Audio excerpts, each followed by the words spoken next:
All right, join us now on Drive the Lane. Calling the game tonight, Jon Crispin. Jon, I'm going to take a page out of your book here. First question, how have I not been on your show yet? That's true. It's because I don't really do anything for the shows I'm on. I just show up. You know, I might as well be a guest on the shows I host, or I should say co-host. I can't really say I host it because there's someone else that tees everything up and, you know, teases to break, which I always make fun of them for. It's always pretty lame. It's like, don't go anywhere. When we come back, we're going to tell you who's going to lose first in the NCAA tournament. It's just silly teases like that. I don't have to do that stuff. I just got to talk when it's my turn. And we have producers that do it. Like, I don't know how Joey got on the show. Like, who called you? How'd that work out? Your producer reached out on Twitter. I was like, man, I'll go on Sirius XM radio. Sure. Sounds good. Yeah, that's big time. I mean, I don't want to say that like we must not have been able to get Holtman or somebody, but it's good. It's good that we got you. Yeah. Andrew, you're next on the list. Don't worry. And I love it. It's funny Andrew said that because usually, Jon, when we have guys on the podcast, it's former players or current players or coaches or whoever around Ohio State or the Big Ten, where, you know, I have a long-standing relationship with them, and I start every episode by accident by saying something to the effect of, "Hey, this is a long time coming. Glad you could join us." In this scenario, alluding to what Andrew just said, you basically just asked to come on a couple of weeks ago. Yeah, so it's a short time coming. I mean, it was a combination of asking to come on, which is like a search for relevance. You know what I mean? You get to a certain point in your career where you just want to maintain some sense of relevance. And I'm not big on Twitter, so I don't have a lot of those quote friends. You know, like people don't know I exist beyond like what I do in television. So I asked, and it was a combination of asking out of a desire and also asking out of like, what, you know, WTF, man? Like, how come, man? Like, you know how to find me. It lined up perfectly now because you're calling the game tonight. Yep. So obviously that's what we're going to talk about first and foremost. It's the game tonight. And I assume you got EJ Liddell circled on some of the Buckeyes to talk about, but curious who you're like, ooh, maybe this guy will heat up because I can tell this story or something like that. Well, I would love it if Branham just continued to heat up. I mean, he's that guy that he's like the missing link that isn't just a suing, right? Like he's the missing link because when he scores, they look really good. When he scores, it gets easier for EJ Liddell. You know, all of a sudden, everybody looks like an all-star when you have a guard around the perimeter who can score. And it's been a challenge for him. You know, they're figuring it out with Jamari Wheeler, who's not really a scoring guard. He makes you better, but he may not really make you good offensively. And I think that's an adjustment. It doesn't mean that you go away from that. You still have to play to that strength because you are better with him on the floor, but you got to find other guys that can take the attention away from EJ because he's been getting, I mean, double, triple teams. People think that if he's getting doubled, that's part of the game plan. It's not just part of the game plan. It's part of the subconscious scouting report. I mean, you go through scouting reports, and when such a heavy emphasis is on one guy, your subconscious takes you to him in the game as a player, as an opponent. You see where he's at all times. If you feel like he has an opportunity to score, multiple players flock to EJ Liddell, which means somebody else has to be a threat. And you know, your second lead scorer should be up around 15, 16 points a game the way the game's played these days. I mean, quite frankly, if I had it my way, I'd have three guys averaging 20 points a game. Yeah, we may not play a lot of defense, but the game is spread so much today. Just like the NFL, college football, everybody runs a spread. College game, everybody runs a 4-out, 1 in, a 5-out, none in. And if you can't find balance with multiple guards being able to be a consistent threat, it's hard to win at this level, at least consistently. And now you see what happens with an IUPUI. It's different, right? It's not the same level, but you're playing against common opponents that have a sample size against you, meaning they know exactly what you do. They know where your vulnerabilities lie. They know how to attack you. That's where you need balance. And I think it's kind of the one thing missing for Ohio State, because all the fundamental things, the foundational principles, all good, always there with Chris Holtman. But that secondary, third scorer, even a fourth scorer who on any given night could give you 20, those guys are key. Yeah, well, we kind of refer to it on this show is finding, EJ's Robin, right? He's yes. Got to find his Robin, and it's bounced around to different guys, and a lot of guys are capable. Malachi is the number one guy who we assume moving forward it will be. Obviously, throw out Justice soon because who knows when he returns. we thought it was end of January. Obviously, it is the end of January, and he's still not here. So hopefully sooner rather than later. If it's not Malachi, if it's not Justice, who do you turn to? You may just have to play big, and you may have to really, kind of buck the trend and say, all right, EJ, we're really going to use you around the perimeter unless you get the matchup that you like, and maybe then you flash down to the post. But, you play through Zed Key. I think he's been really good.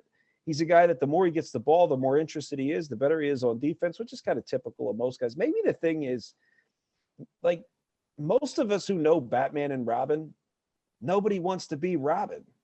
And it's not that he's he's number 2. It's that Robin was kind of a dork. You know what I mean? Maybe we need to come up with something better. Like, well, Zed Key is a dork, so that will fit. Okay, so really he does fit, but like the whole look, right? The whole Robin look is just kind of weak. So maybe you need to come up with something better. Who's like an NBA comparison, right? It's like obviously this isn't working very well, but like a Jason Tatum, Jaylen Brown, like either one of the guys to go for 50, Yeah. Something like that.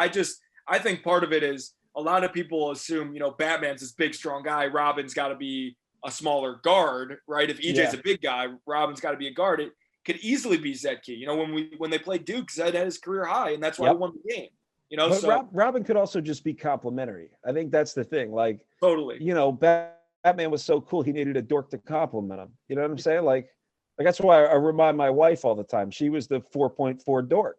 She was that student. And I remind her, she's got like 5 degrees. I remind her all the time, like, you're just a perfect compliment for me because of how cool I am. She really appreciates that. But yeah, she totally loves it. She knows not to take me too seriously.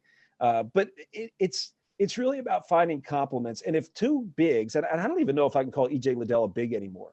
Yeah. He's more like a Jayshawn Tate to me with more skill. Yeah. Right. Like Tate had that play any role, play any position, and thrive in it. That's why he's doing as well as he is right now. And EJ's kind of turned into that, where you can play around him as a ball mover, you can play around him as a screener. He's made better decisions around the perimeter, and then when he gets a matchup he does end up in the post, which is fine. He's good face up, good back to the basket.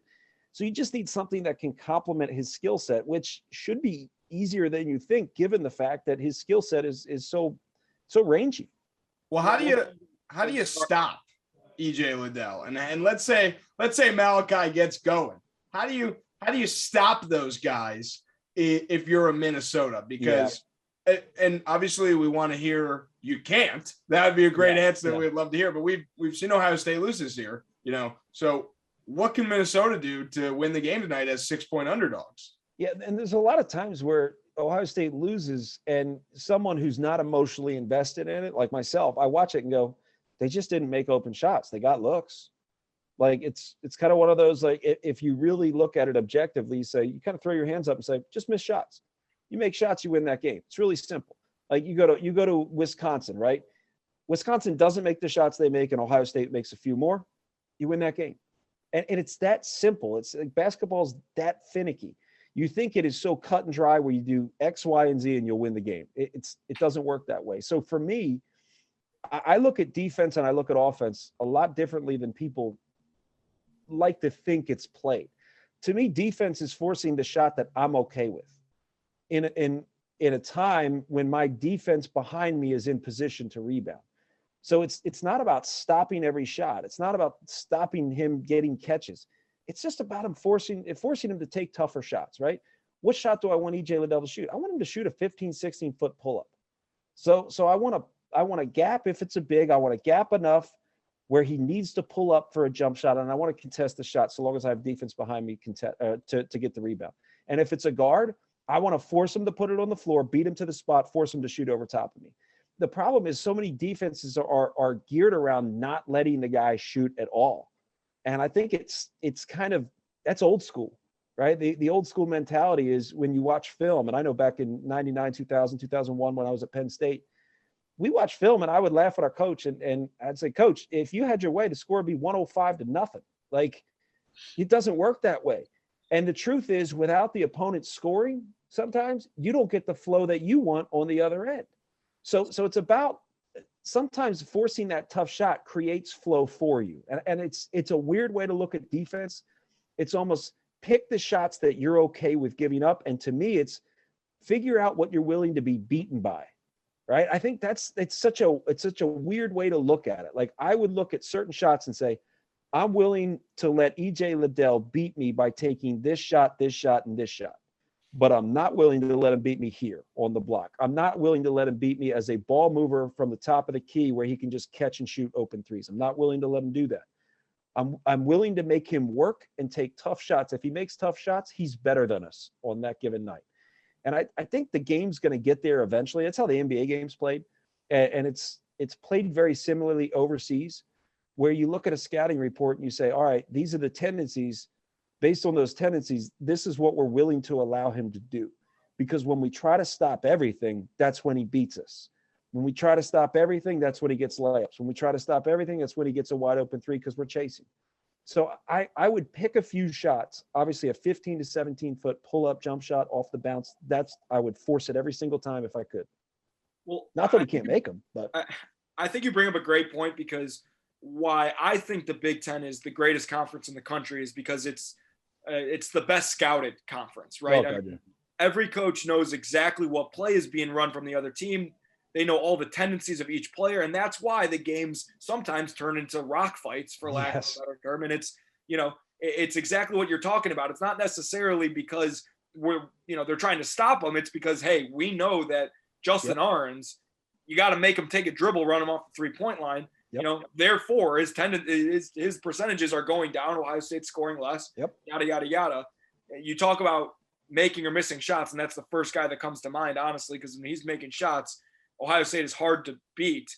As an offensive-minded player like he is, where truly it sure seems like the only impact he has is whether or not he's scoring, which casual basketball fans yell at me on Twitter all the time about take Justin Ahrens out of the game when he's not making shots. But we know, even you, Andrew, know that it's much more than that. What do you think mindset-wise Justin can do to kind of get out of this slump that he's in? Well, first you need to take the pressure off yourself of making shots. The key is get good looks by spacing the floor. When you space the floor, you allow your teammates to play 4-on-4 because no one's leaving Justin Ahrens. Like, we've seen enough tape on him to know that if he gets hot, game over. So no one's leaving him. That's key. Be a floor spacer. I wish I did this better as a player. There were times when I did it. Like, we played Wisconsin, the year Wisconsin, I guess it was 2000. Year Wisconsin went to the Final Four. And Wisconsin tried to slow it down. It was pack line defense. They were scoring 50-some points a game. It was boring as anything. And my brother just kind of came out and said, forget that. We're not running our stuff. We're going to run a ball screen. John's going to stand in the ball side corner, which means there's not going to be any help. And we're just going to play ball screen offense. And we did it. I mean, I don't think our coach probably called plays, but we did it. My brother had 36. I think I had 14. And most of the time, I was the decoy. And I gained confidence as a decoy because I saw other guys get better because of my skill set that I didn't even have to apply. It's the psychological thing. And that's the thing. Like, if there are times when I want to talk to shooters and be like, do you realize how valuable you are even when you don't shoot? Like, we put this pressure on ourselves that we have to make shots, when in reality, you just have to be you. You're already on the scouting report, not because you've missed shots, but because you're a threat to make them. So treat yourself and think of yourself the way your opponent thinks of you, and it'll completely change your mindset. Now, very few people had to convince me to be confident, but it was confident, kind of direct or guided confidence, right? Like, where did my confidence lie? My confidence lied in my ability to make shots. Well, there's a time where you got to grow up and you got to mature enough to mature a little bit to get to the point to say, even if I'm not making shots, I still have to space. I still have to relocate to the open spot because that leads to a long closeout. The long closeout for me is a dribble, drive, and kick, which is a wide open shot for somebody else. So it's about the fluidity of the game and your spacing because of the threat that you are, regardless if you're missing or making shots. We're so outcome oriented, right? As fans, we say, oh, he's missing shots. He's terrible. Get him out. No, you don't realize that you're better with him on the floor, even if he's 0 for 5. So stick with it. And if I'm Justin Ahrens, dude, don't even worry about missing or making shots. Regardless of what you do, you're already impacting the game just by being on the floor. Something that I've said before, and Joey and I have talked about it, is that timeliness of a Justin Orange 3 can be so much more important than volume. And Yes. I think it's only a matter of time until he hits that big 3 and then that gets him going, or he hits that game winner, or a rarity, little Justin Orange pump fake will drive the lane. If it happens tomorrow, you have to say Justin Orange drive the lane, great podcast. Oh, that's good. I'll if that happens, I will do my best because I like that. Okay, it's just corny enough for me. The other way you could do it, and how our good friend Chris Vosters did it, was when EJ blocked the shot, and the odds are he's going to block a few shots tomorrow night. If they show the replay, you go, oh man, don't drive the lane on EJ Liddell. Oh, that's good. Great podcast, by the way. That's shout out to my Ohio State guys, or whatever he said. That was just so good.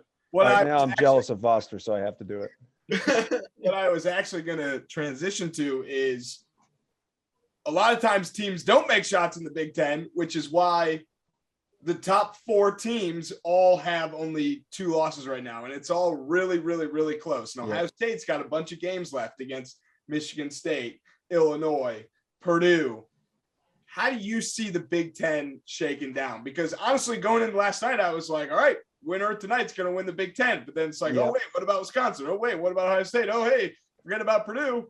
It's like, how do you see it shaking out? What Joey and I kind of always do is give us your 4 top seeds for the Big Ten tournament, because that's, you don't have to pick one. I mean, to me, Purdue is still at the top. They haven't even played their best yet. Now, Purdue got stuck in a bad habit of we can outscore our opponent because we are that good. And they stopped defending the way Purdue used to defend. And that's fine. Like, people freak out about it and they think that, oh, they're never going to reach their potential. No, they just need to lose a few games, and they have. And that's good. They're still a Final Four caliber team. The other team right behind Purdue and not too far behind Purdue is Illinois. I mean, when you consider, like, Illinois, what they did without Curbelo and Kofi Coburn, that's a great win. But I just look at that as a game. Like, I don't sweat a game. I don't really care about that. What I care about is, can you develop into who you should become? And that's another, to me, Final Four caliber team with Kofi Coburn, Andre Curbelo, and the whole rest of the bunch. That's a Final Four caliber team. They can match up against anybody. They're versatile. They're adaptable. They can adjust the game, which I think is rare in the Big Ten. Purdue can do it. Illinois can do it. Not sure Michigan State and Wisconsin, who I have next. I think Wisconsin probably falls in 3rd, Michigan State 4th, because I think people are going to start to see some vulnerabilities for Michigan State, some limitations that you can exploit. Those teams have to have the game played a certain way. Now, you can get away with Johnny Davis taking over, but you can't rely on that all the time. So I look at that. I look at Purdue, Illinois, probably Wisconsin, and then Michigan State right now. Michigan State, the only issue for me is that I just think there's a ceiling that we haven't found yet, but it's there, right? It's that glass ceiling that you keep jumping any higher, you're going to hit it. And I do feel like there are limitations to them that may not get exposed in Big Ten play because they've been consistently good at what they do, and they've focused on an opponent's vulnerabilities and weaknesses.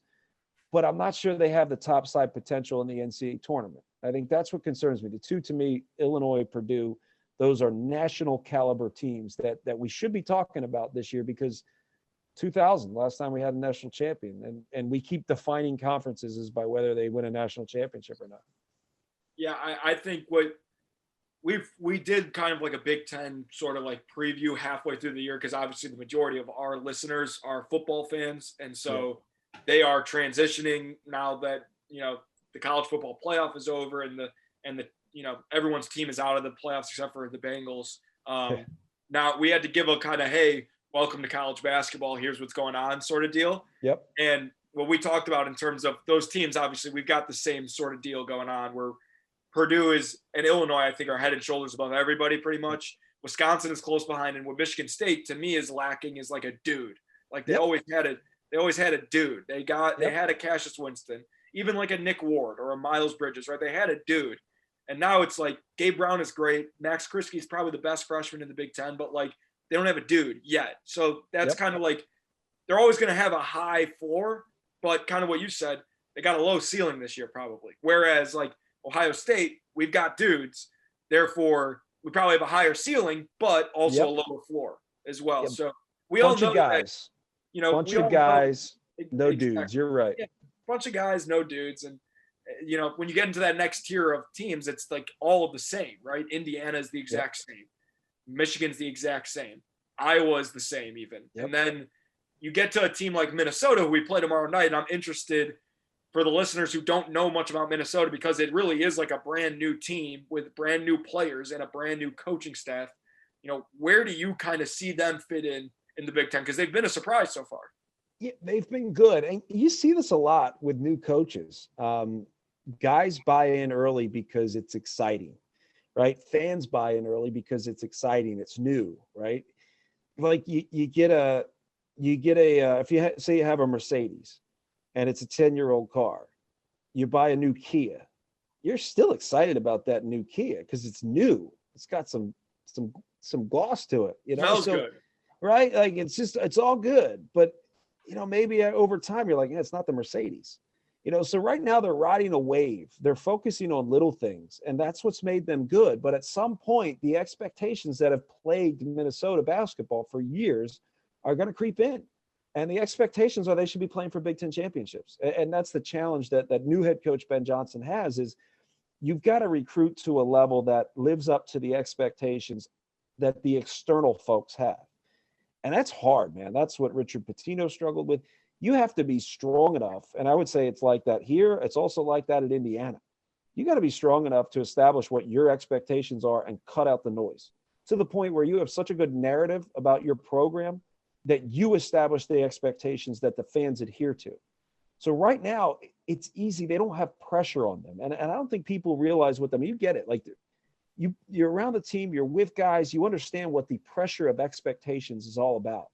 I mean, it's hard to live up to it. And I think that's been the biggest challenge for Minnesota in terms of sustainability. But right now, look, they've done a lot of the little things well. They play hard, they communicate, all those things that Chris Holtmann taught in his first year, right? The simple foundational principles, they're all there. But the second you start to think about those external expectations, you start lacking in that department. You pull away from that and start to get yours. You pull away from that and say, we got to score. That's what concerns me the most, is first off, the second time around in the Big Ten for Minnesota, which is coming up, right? Second time around for Minnesota, where you're seeing teams the second time, they know what you do. They know who you are. They know how to attack you. They know what your vulnerabilities are. They know what you want to do, and they keep you from it.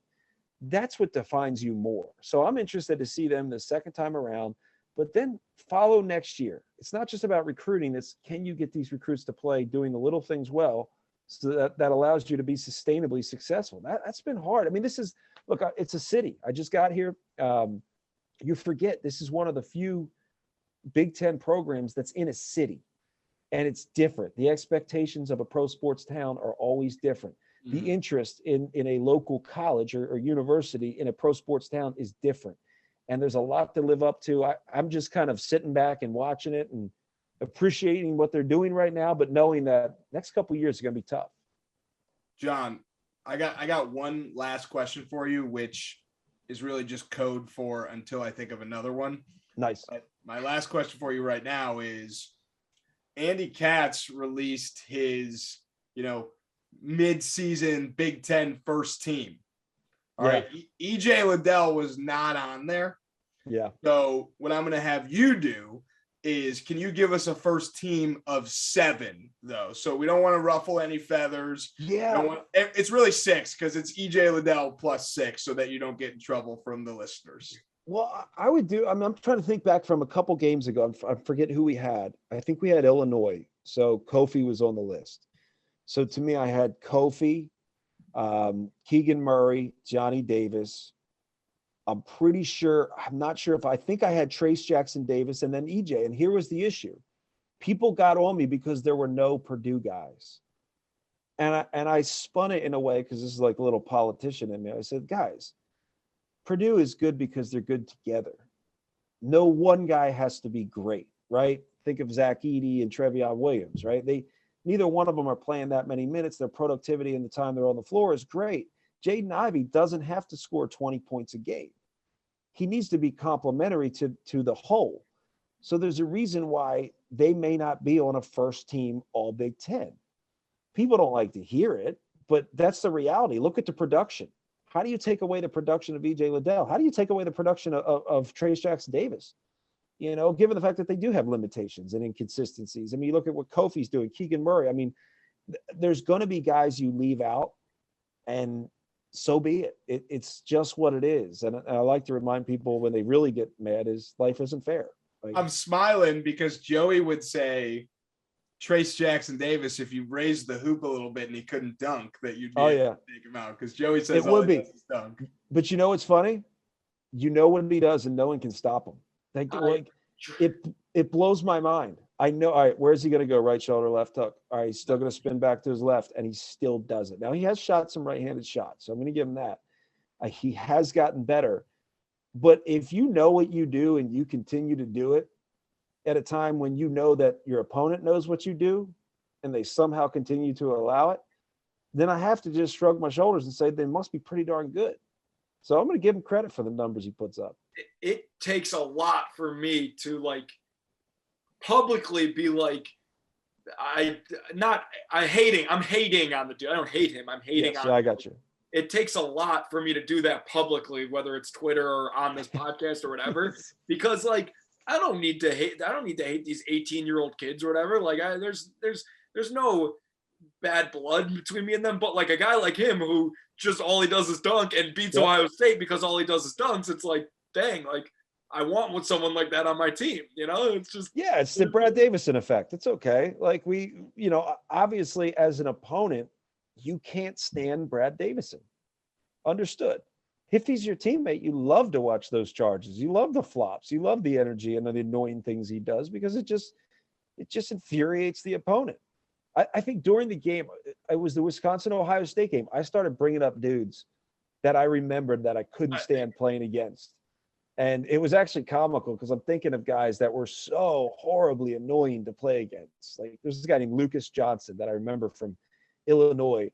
I gave him a mention, and Lute Olson in the game against Illinois, I don't know what year this was in the NCAA tournament, he actually went to the officials and said, you guys need to do something. That guy is certifiably crazy.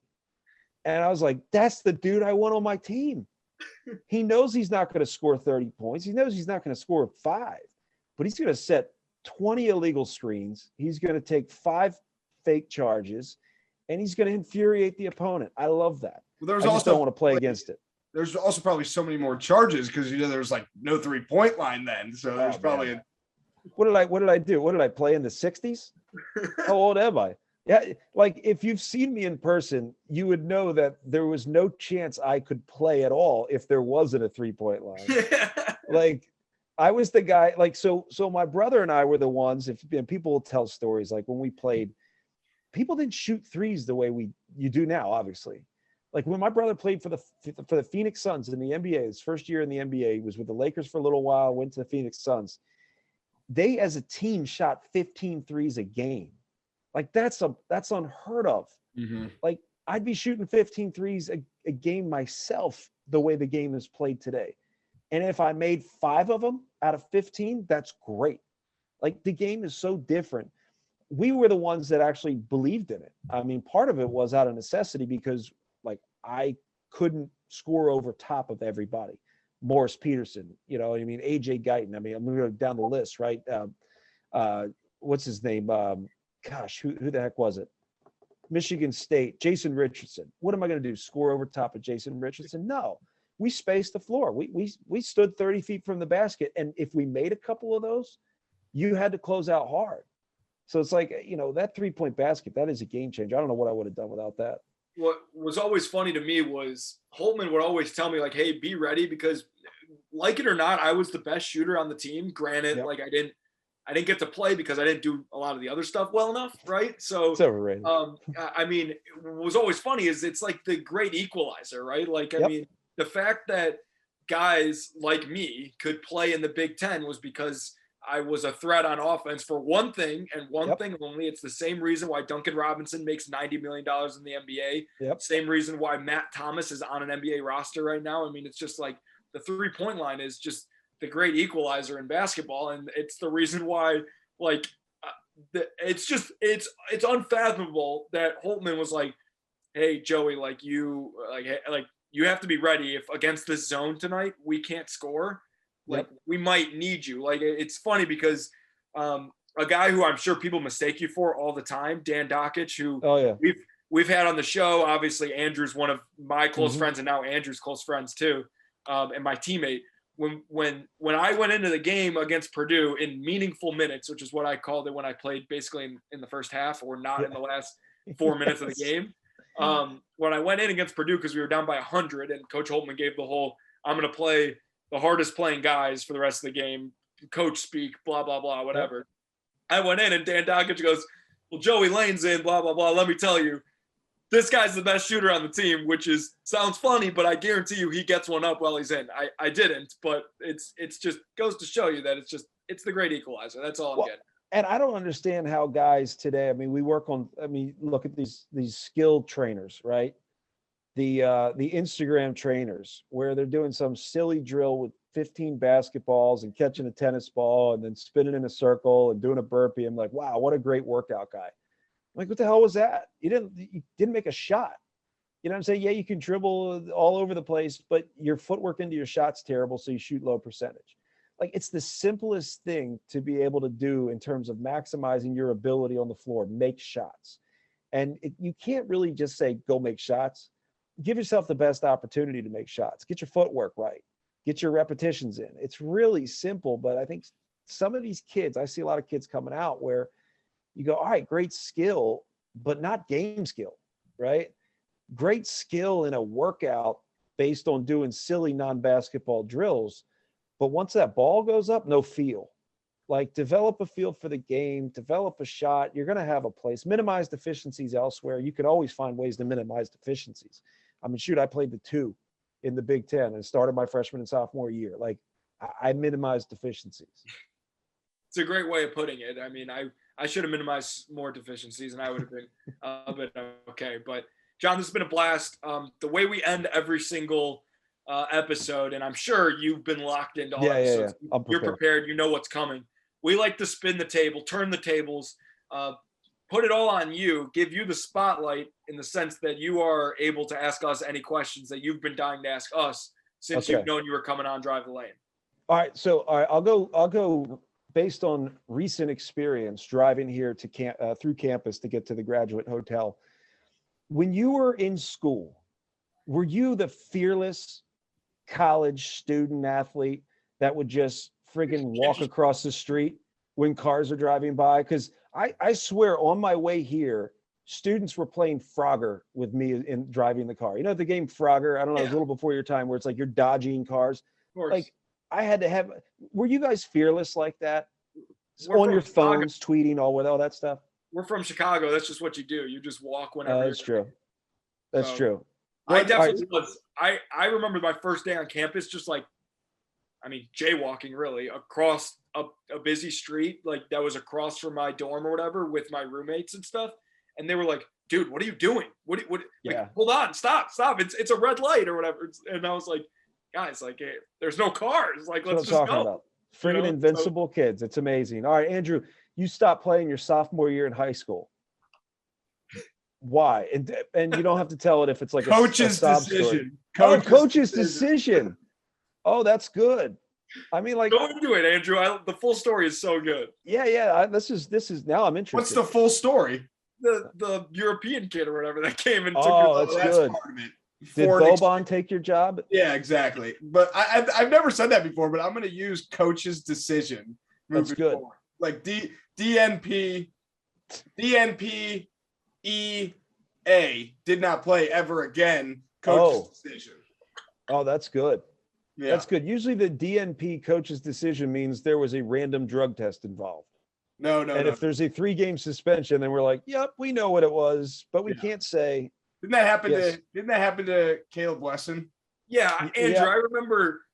I mean, I don't know if it was you reaching out, but everybody I've never talked to, people I just met for the first time on campus, I had 100 texts. They were like, "Oh my God, why is Caleb suspended?" And I would just respond like, "You're a smart guy. Like, just figure it out." Well, Joey, I think that was post. Yep.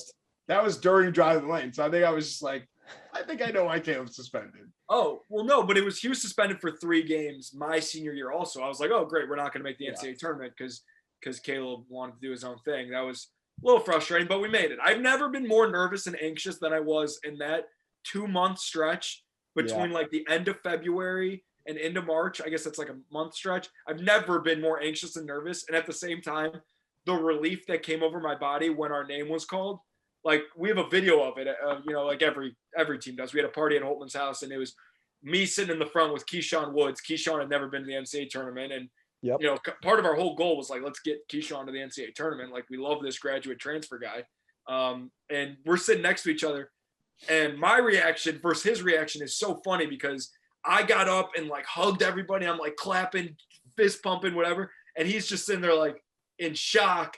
Can't move, just like clapping. He's got some kid in his lap. I think one of the coach's kids. It's just, I've never been more anxious and nervous about that. I can't believe we just started talking about that from, way to cycle out of the random drug testing. What the hell, man? We go from me not playing varsity to you playing in the NCAA tournament. That's not fair. That's great. That's all right. I got one more. Both of you can answer this question. So, name, image, and likeness. It's an absolute friggin' circus. Like, I'm not saying that it didn't need to happen. It had to happen. Our society has changed. Kids do show up with a perceivable value, not even just this virtual, Bitcoin-like value, right? It's an actual value in terms of marketing dollars. You understand it. So we had to do it, but it's a total circus. What would each of you be flossing and representing for an NIL deal? And be real, like for me at Penn State, it would have been the bowling alley and Hall's Steakhouse. I'm not even lying. Like we were there all the time. We had our own dressing in the back refrigerator with our name on it. Now they did sling a lot of our jerseys, mainly because we look like every other common student at Penn State. But I thought that part was cool. But Hoss's, if I got free Hoss's Steakhouse and free bowling, I was in. Andrew, go ahead. At Mizzou, there's this bar it's called Campus Bar and Grill, but everyone calls it Big 12. Creative. It used to be called Big 12, and then they got sued by the Big 12s, and naturally. But the kicker, Mizzou's kicker is a little thick, and everyone calls him the thicker kicker. So he has a thicker kicker burger at this this restaurant. So I think I would want like a burger named after me or something at this one bar that I also lived across from my senior year, and we went to like 8 nights a week. So I'd say a burger at Big 12. Burger at Big 12, cease and desist order coming. Yeah, I got it. Remember Joey Julius from Penn State? Yeah. Of course. Big kicker. He was talk about thicker kicker. He was thicker. He's the thickest kicker. Yeah. He was big boy. All right, I think we talked about this when I was on the radio show. A couple things come to mind for me. Number one, I'm selling T-shirts. That was a done deal. That's right. You did say that. Yep. We had the Towel Gang shirts. We had it all lined up. My roommates from college all have them. All my teammates have them. Some of my coaches have them. My friends and family from home have them. Like I had them made. Everyone was asking me all the time, where can I get them? How can I buy them? Told you it's not legal, blah, blah, blah. We were going to have a Towel Gang night at Ohio State. The NCAA said no. We were going to donate all the proceeds to charity. Didn't matter. We ended up still having a Towel Gang night my senior year or my junior year, where the students all had hashtag Towel Gang towels, and we beat Michigan State when they were number 1 at home. So just saying, it could have been a great thing. So that's number 1. You could have had nicer. You could have had a nicer shoe case for all your shoes. That's what you're saying. Absolutely. There's no doubt about it. Here's the shirt right there. That's the shirt. Oh, nice. I got Coach Pete in the sweatshirt. Coach Pete got it framed for me and gave it to me as like a graduation gift. Which that's is good. Cool. So that's number 1. Number 2 is easy. Some sort of car would have been awesome. Like all the guys on the team have cars now. EJ, Zed, Michi, they all got cars. Even Greg Oden got a car from this local dealership that gives all the football players and some of the basketball players cars. That's number 2. And then number 3, I'm along the lines of Andrew, and something that I 100% thought was going to happen when I graduated and it didn't. Or like, that like semester where I'm not playing and I'm done and I can do whatever I want now. We have a diner on campus called Sloopy's, and it's famous, and all the takes dining dollars. People from out of town come and eat there, whatever. Like it's a great spot, and they have a menu of just entrees named after people. Like one of the women's assistant coaches had a burger named after him and blah, blah, blah. And I wanted a chicken tender basket. That would have been nice. Awesome. And we had names for it too. I don't even remember what they are. Me and my roommates had so many different crazy ideas. But yeah, a chicken tender basket, Joey Lane's Towel Gang tender basket. I don't even know what it would be called. Oh, that's good. That's good. These are like the 3 a.m. ideas that you're like, oh, this is brilliant. I got to write it down. You never write it down. You're like, is that a good idea or was that just silly? I don't know. The idea is at 3 a.m. that the other activities occurring could result in a 3-game suspension. Well said. Well said. That's the 3 a.m. ideas is what Andrew usually calls. Usually Andrew calls me about the 3 a.m. ideas the next morning at 8 a.m. when we're both in the office and neither one of us can talk. That's usually where the 3 a.m. ideas come into play. Yeah. See, I wish back in the day, because I benefited from my brother being at Penn State 2 years prior to me getting there. So he had already had it set up and he wasn't as fun as I was, So when I came in, we did a lot more, fun, engaging stuff in the, the community, not just the State College community, but the Penn State University community. So I don't know what we would have done in that day. I mean, cars were always, gear, cars. I feel like I never wanted for money as much. Like I felt like we always had what we needed, I wasn't loaded or anything, but like I just felt like we always had food, we always had good gear. You're right though. There's something about a vehicle that just screams, I'm better than you. And I think athletes love that stuff, man. It's okay. Oh man. Well, next time we go through college, at least we'll know how to do it. So that's good. Yeah, exactly. Next time. Oh man, unreal. Well, John, this was a blast. We're excited for you to be on the call tonight, even though we're recording this the night before. If someone didn't pick up on that, then you don't know the podcasting life. We're more excited to hear a shout out organically when it happens. Another thing that Andrew is the guy that coins all these phrases. The best one we've got besides "Don't drive the lane" on EJ Liddell is Justin Arns. Man, call it Justin Arns and dangerous. Oh my gosh! Like there's a limit. There's a limit to it. One, but he also has to make one. So yeah, that's true. That's true. No, I think the thing is like I'm not as organic as I am obvious. Sometimes I'll just stop and be like, you know what? I had a great conversation last night. Boom, and I'll just tell a story. That's just kind of how I roll. Then we're gonna. I'll be like, we were talking about 3-game suspension. We're talking about a 3-game suspension for some random drug testing. Caleb Wesson. Like that's. No, I'm not going to say that, but I'll probably find a way. Like I often get a text from our coordinating producer who runs all of like college basketball, and he'll always just pick on me for like, he's like, do you want to talk about any of your high school teammates while you're at it? I'm like, no, that wouldn't be relevant to the game. I have fun with it. And I think people should loosen up and have fun with it as well.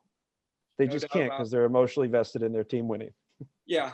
Good luck with Ohio State fans. That's for sure. Yeah. One bad thing and it's game over. Even if you're on. So we'll survive. Yeah, no doubt. Well, this was a blast. We'll have you on again soon. Absolutely. Yeah, man.